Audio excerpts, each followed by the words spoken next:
My community members encouraged me to dig in. I did a lot of work, but I really didn't dig in and understand the main things behind it. And so after that, I really dug in, like, okay, why am I doing this? Is there a different way I could do this? Is there a better way to do it? Do I need to understand this method better? And I work with a lot to be able to understand worker dynamics better and understand how to better apply it to most of my projects and understand why I'm using it, how I can make it better, understand the problem with my projects. And from that, I thought I was going to be a computational scientist, did a postdoc in computational biochemistry, computational biophysics and bioengineering, and for a year, and I learned a lot, but I missed the lab. And so I went back to industry, did differentiation at a small biotech, loved it. Then from there, went to Editas and did gene editing and small recombinase work for in vivo editing. And then now I'm at Vertex doing differentiation and gene editing. So just certain things, you have to dig in and kind of see what's for you and know that things will change. It's changed a lot, and I'm grateful for my journey. It was very rocky. I got through it. I made it through. Patty's proud of me. So I'm proud of myself. So just know things are not going to go perfect, but it's going to work out. Just dig into whatever you're working on and be curious, like Dr. Mendenhall said. Continue to be curious, continue to dig in, and continue to just keep pushing forward and using your resources. Yeah, I'll echo that. I think the common thread is resilience, adaptability, and being able to pivot because you never know, and when things can be spontaneous, and that happens. So for me, my path was a little different. After my bachelor's degree, I worked in industry, and I got bored with industry with a bachelor's, so I returned to graduate school and got a PhD. And I thought after my PhD I was going to go back to industry, but I fell in love with academia.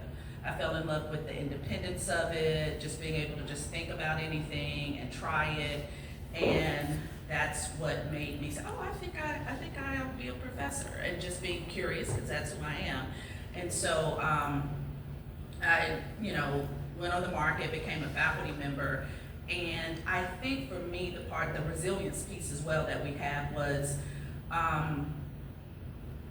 chemistry can be hard, especially when you're a tenure track professor.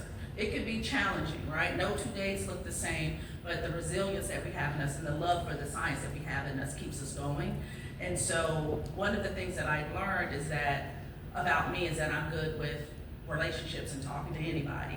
And so because of that, I think I've been able to secure funding and make different networks. And how I got into my new role as vice provost is that I started building all these networks, right, with people outside of Morehouse, and really making big networks. And finally I said to my provost, they wanted to connect with VP of research, and I was like, I made this connection. And so I was like, I don't want to hand my baby off to someone else that isn't as passionate about my work that I created here with this consortium. And my provost heard me.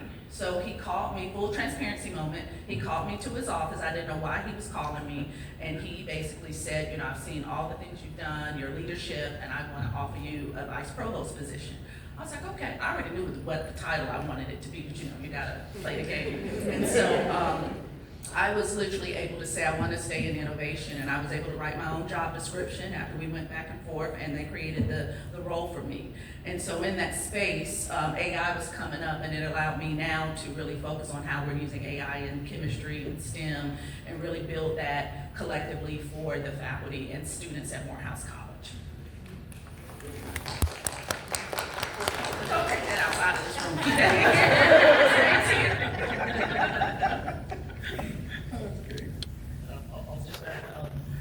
So a big inflection point in my career, when I started in industry, I was doing early discovery work. I think that was a natural progression from graduate school. It seems very exciting. You're doing new reactions, new method development. There was a pain point though, and it was early discovery work tends to be nebulous. So sometimes it will go to be successful, and other times it just stops. And so thinking about the impact and realizing that you put a lot of effort into work and it just doesn't go anywhere, I spoke to a mentor, and we started talking about CFC, mid-phase, late-phase development, and I made a pivot to go into CMC. where I could understand more of the drug development process, work in later phase developments. And I think that has really been, productive for me in terms of feeling that the work that I'm doing is making an impact, right? So, I love discovery work, and I think it's really rewarding. But yeah, there is a risk reward sort of dynamic that you have to consider as well. For me, earlier I mentioned that I found out about patent law during grad school at one of these panels discussions. I subsequently was working on a project that was in the process of getting patented, and that was a great moment for me when I got to work with the patent attorneys actually at my firm who was working on those patents, and just being able to go through the process as a scientist and understand what was required, and then speaking to that same person off the clock about just what their job is like. And so just making connections through your normal day work, but having your eyes open to these opportunities and taking advantage of them. Thank you, guys. So I'm going to ask this question more broadly so that everyone can answer it. It really sounds like there's some level of interdisciplinary collaboration that happens in all your roles. So how do you leverage diverse expertise within your workplace?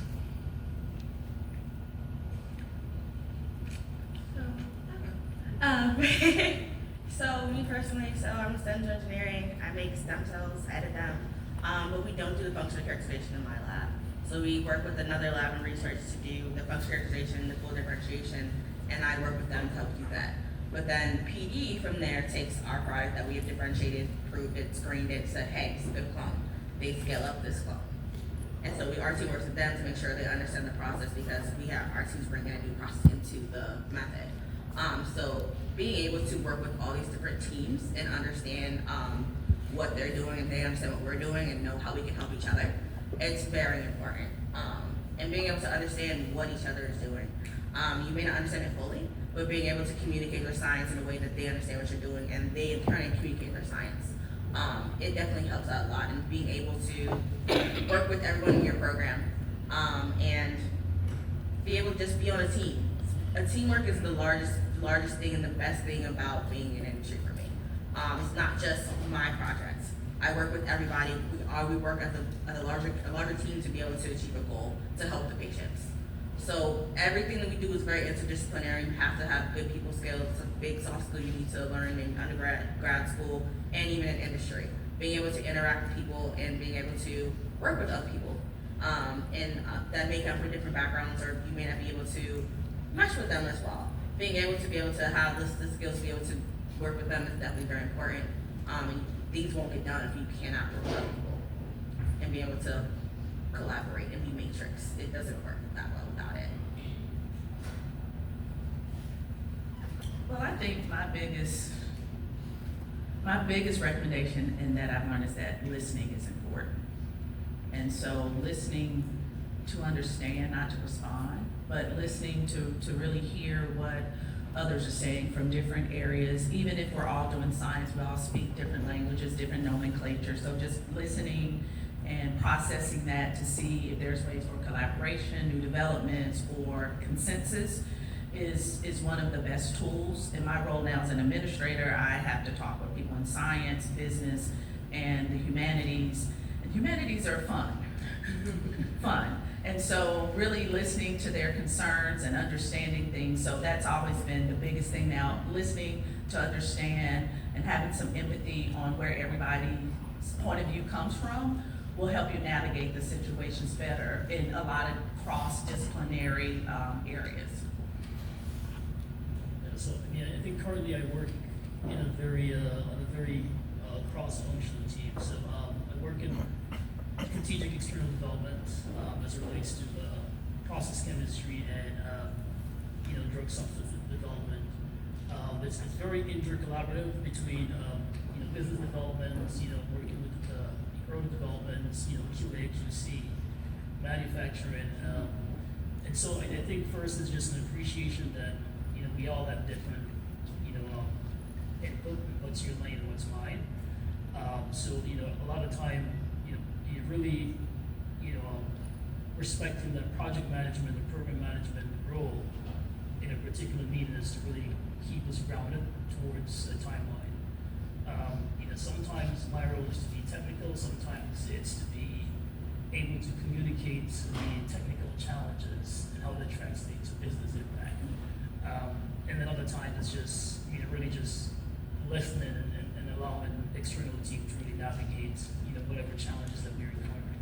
So I think at a base level, just really understanding that, we all have different roles to play, and, we should want to work with people. I think, part of grad school, I think I mentioned that, you're working on your own project and you're improving technically, but I think one of the questions you could ask is, like, how am I showing up for a team, right? Am I, super competitive? Am I, allowing people to build trust? Because it's really important that, you build these muscles as well. So at my firm, one of the things that I'm responsible for is building teams, and we're separated in our firm by technology. So my background is chemistry, materials. There's also biotech, there's medical devices, electrical and computer engineering, mechanical devices, and pharmaceuticals. And so depending on what the client's needs are, sometimes and oftentimes their technology is cross-disciplinary.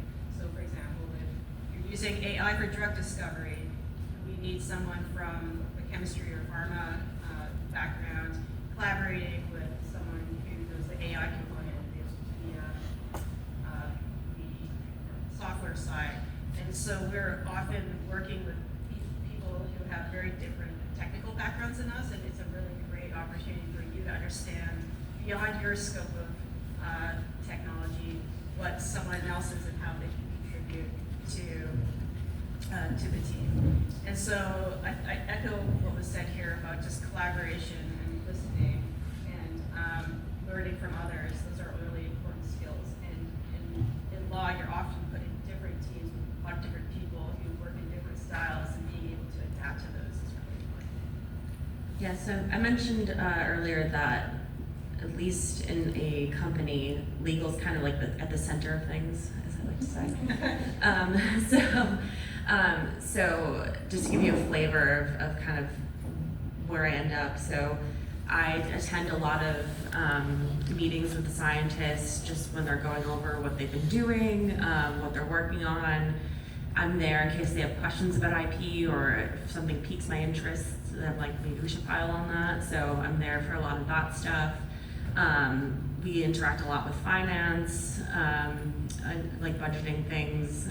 We interact a lot with even the CEO. I have him sign a lot of things. He knows what he has to do when he sees me coming. So we interact with them. Kind of everybody really in the company kind of needs the legal team. The scientists can't publish anything without it going through us because we need to review it first, which I'm sure these guys know. We try to make it easy for them, but anything that's published, papers, abstracts, posters, all of that goes through our team.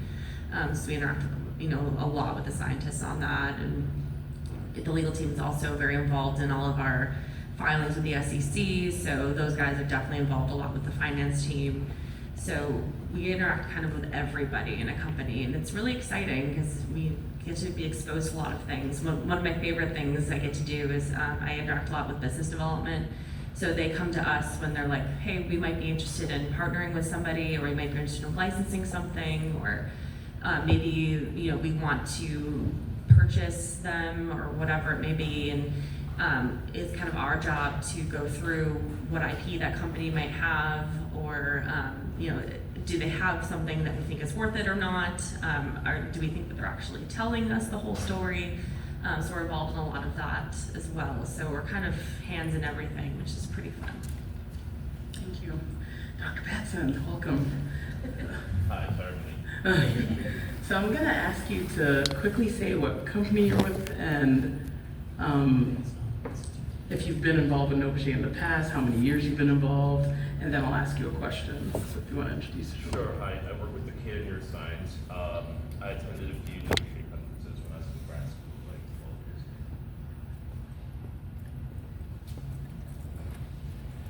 I work in portfolio, thank you. Yeah, I work in portfolio strategy at Takeda, a Japanese global pharma company. And I was involved with several Novachet events during my time in grad school 12 years ago. So, question for you. What are some of the biggest scientific or clinical challenges you face in your work, and how does your team at Takeda approach them? Since we're trying to develop drugs that target diseases that originate in the brain, one of our biggest scientific challenges is actually getting drugs, whether they be molecules or peptides, proteins, whatever, into the brain, so to cross the blood-brain barrier, otherwise known as the BBB. So yeah, that's probably, I would say, our biggest single challenge across the board. And in terms of addressing it, I think we just try to have a bunch of really smart scientists working on the problem, collaborate with a number of companies outside as well, because I don't think it's such a big problem. I don't think one person is going to sort of crack the nut across the board. There are different strategies and techniques for crossing the BBB. And so yeah, I think just really hard work, systematic approaches, and collaboration is how we, I think, try to get at the root of that problem. Thank you. We're driving home collaboration here. It's been mentioned a lot. So I'll give this specifically to Jess and Lisa, actually.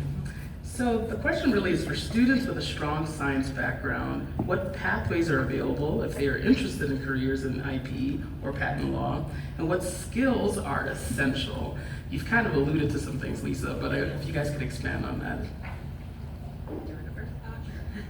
So there's the path that both of us went on, which was being hired by a law firm and without any knowledge of law yet, but then learning on the job.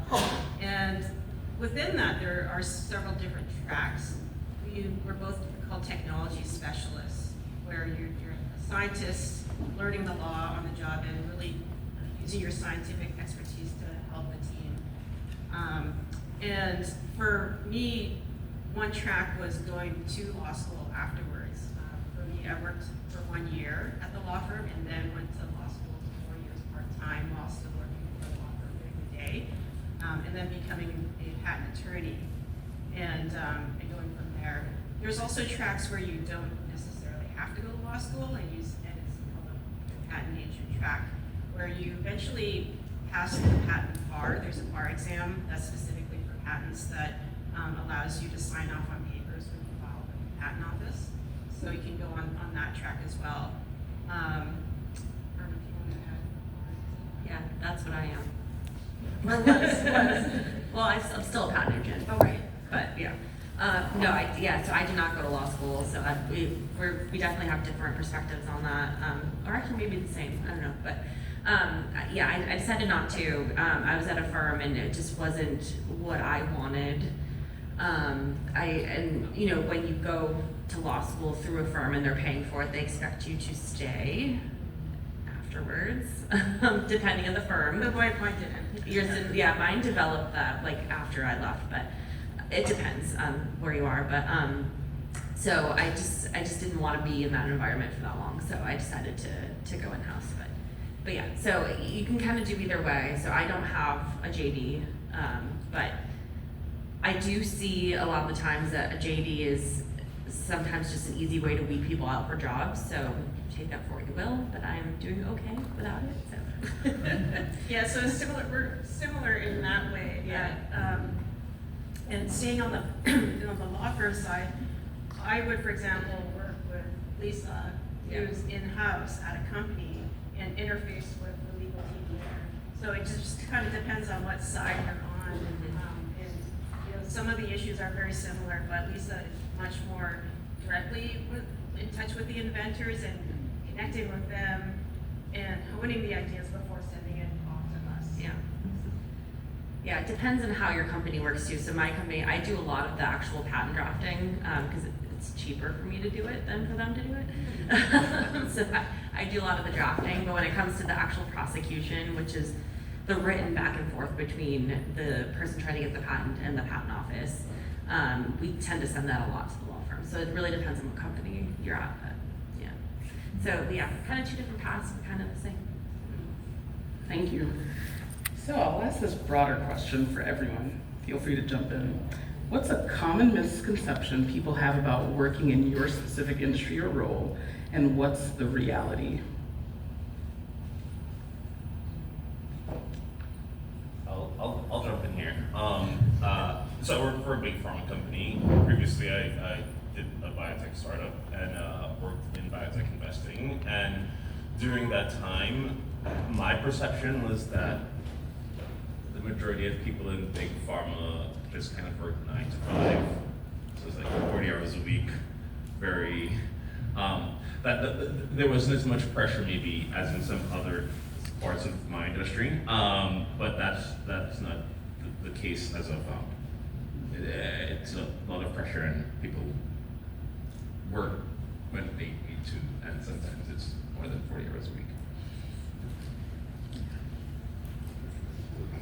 I'd say one stereotype of lawyers is that we're very boring, and it's a very boring job. I was waiting to see what you were gonna say. Yeah. And I'd say it's the complete opposite. It is, I think patent attorney is like a field within, or patent law is a field within law that is so different from your typical lawyer.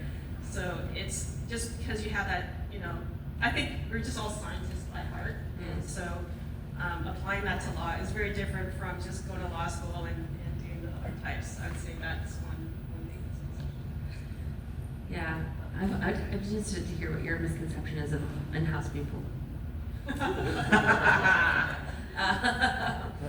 Yeah, I don't know. I mean, I guess that, well, I don't know if there are any.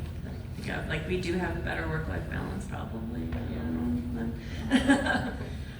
I think for the most part that maybe is true, but maybe not sometimes. But I mean, like somebody said down there too, like we work when we have to work, and sometimes you are working until late at night and just to get things done. We have a lot of deadlines, so those deadlines still exist in-house. So I feel like national labs are the only places where you kind of cut it off. It's like you can't leave, it's a security issue. you have to be your own advocate, I'll tell you that. Anyone else want to respond to that? I guess one misconception is if you go into science, you're gonna stay at the bench. There are 2 different pathways you can have in science. You can either stay at the bench, where I am probably gonna do, or you can go into a more people manager role. So definitely be able to just explore both options and know what's right for you. Me, I love working with people. I love having people that I can teach under me. I don't want to manage people. I want to be a scientist. I want to be an individual contributor, as they put it in my company. I love being an individual contributor. That's the path. So you can do either path that you want to do.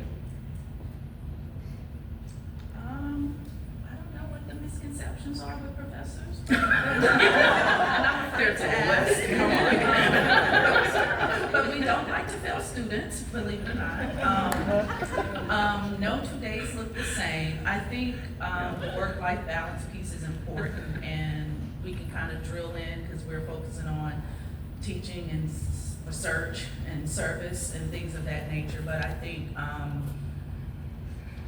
like as I said earlier, the independence of being in academia is what I enjoy. So scheduling things around, like say you have to teach a class, but you can still do a doctor's appointment later that day. Believe it or not, it makes a difference as you get older. I think that is important because it's like, I don't know how it is in industry. I worked in industry with a bachelor, but it was like, do I have to take a whole day off to do this, right? In academia, you don't have to do that. So you can schedule things around, you gotta pick your kids up early or things like that. It's just the flexibility and independence to be able to create and still be able to have good work-life balance. I think it's rewarding, but also the impact you have on students. And one particular incident, and I never expected this, at Morehouse when I first started, I took my first undergraduate researcher on his first plane ride to Corning. I was talking to somebody about Corning, New York yesterday. He had never flown on a plane.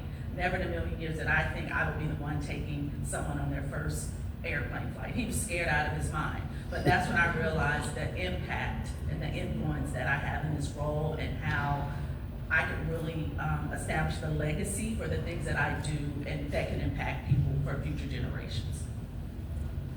That's amazing. One quick thing, comments on work-life balance in industry versus academia. It's very manager dependent. I will say it's manager dependent. Because I do have a kid.